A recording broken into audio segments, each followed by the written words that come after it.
오늘 우리가 묵상할 주제는 성경 속 인물들의 실패와 회복입니다. 사람은 누구나 넘어집니다. 그러나 중요한 것은 넘어짐 그 자체가 아니라 넘어진 자리에서 다시 일어나는 것입니다. 우리는 때때로 넘어질 때 깊은 절망을 느낍니다. 사람들은 우리를 정죄하고 세상은 우리를 끝났다고 말합니다.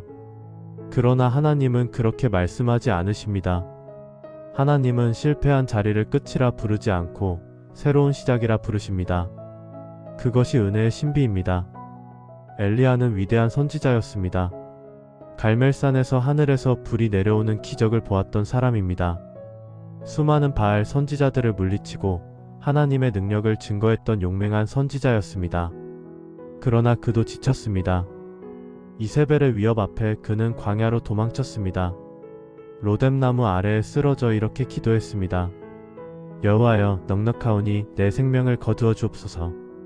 여러분, 위대한 하나님의 종도 이렇게 무너질 수 있습니다. 마치 우리의 모습과 같습니다. 큰일을 감당한 후 찾아오는 공허함, 사람들의 비난 앞에 무너지는 마음, 홀로 있다는 두려움. 우리도 그 자리에 서본 적이 있지 않습니까? 그러나 하나님은 엘리야를 포기하지 않으셨습니다. 천사를 보내어 그를 어루만지셨습니다. 일어나 먹으라. 떡과 물을 주시며 다시 길을 걸을 힘을 주셨습니다. 그 힘으로 엘리야는 40주 40야를 걸어 하나님의 산 호렙까지 갔습니다.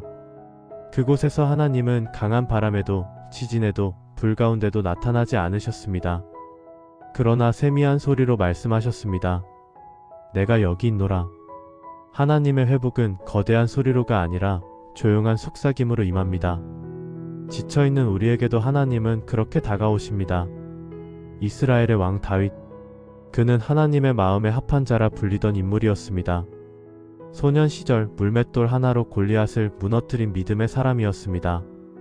그러나 그 역시 죄 앞에 무너졌습니다. 간음과 살인의 죄, 하나님 앞에서 숨길 수 없는 무거운 잘못을 저질렀습니다. 선지자 나단이 그 죄를 책망했을 때 다윗은 땅에 엎드려 눈물로 회개했습니다. 그는 시편 51편에서 이렇게 기도합니다. 하나님이여, 내 속에 정한 마음을 창조하시고 내 안에 정직한 영을 새롭게 하소서. 나를 주 앞에서 쫓아내지 마시며 주의 성령을 내게서 거두지 마소서. 그의 기도는 처절했습니다. 그는 왕이었지만 그 순간에는 죄인일 뿐이었습니다. 그는 자신의 무너짐을 숨기지 않았습니다. 하나님께 모든 것을 내어놓고 통곡하며 엎드렸습니다. 하나님은 그 회개의 기도를 받으셨습니다. 죄의 결과가 있었지만 다윗은 다시 일어설 수 있었습니다. 하나님은 그의 삶을 다시 사용하셨습니다.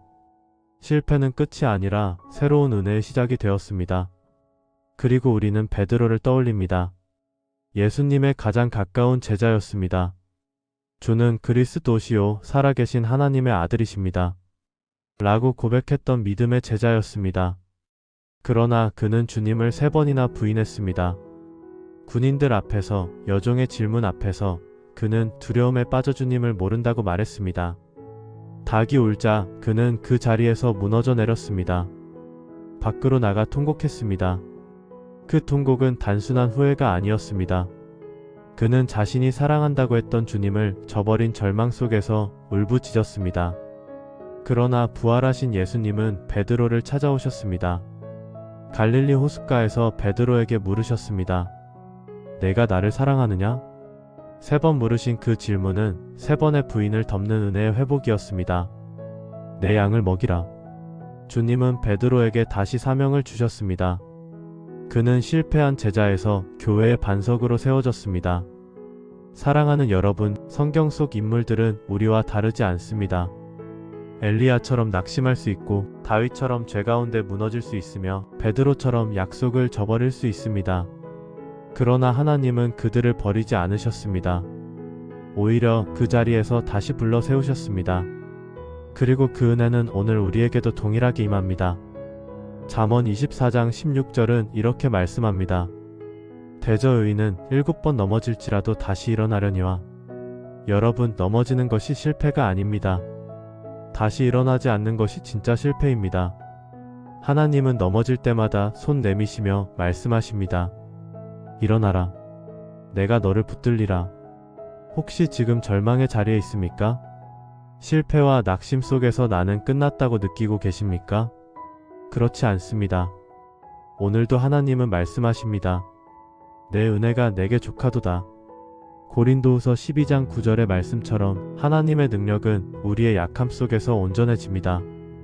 우리가 무너질 때 오히려 그 자리가 하나님의 능력이 드러나는 자리입니다. 그러므로 절망이 곧 끝이 아닙니다. 절망은 하나님의 은혜를 경험할 기회입니다. 사랑하는 여러분, 오늘 우리는 엘리야, 다윗, 베드로의 이야기를 통해 하나님의 은혜와 회복의 손길을 함께 나누었습니다.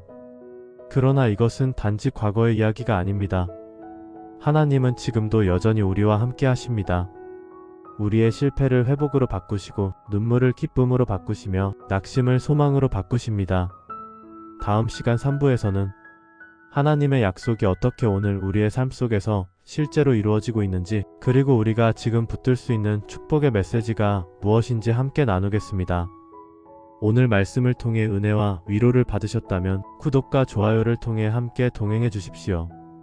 여러분의 작은 클릭 하나가 더 많은 영혼들에게 복음을 전하고 낙심한 이들에게 소망을 전하는 통로가 됩니다. 끝이 아니라 또 다른 시작을 준비하시는 하나님, 그분의 음성을 3부에서 계속 함께 들으며 은혜 나누겠습니다.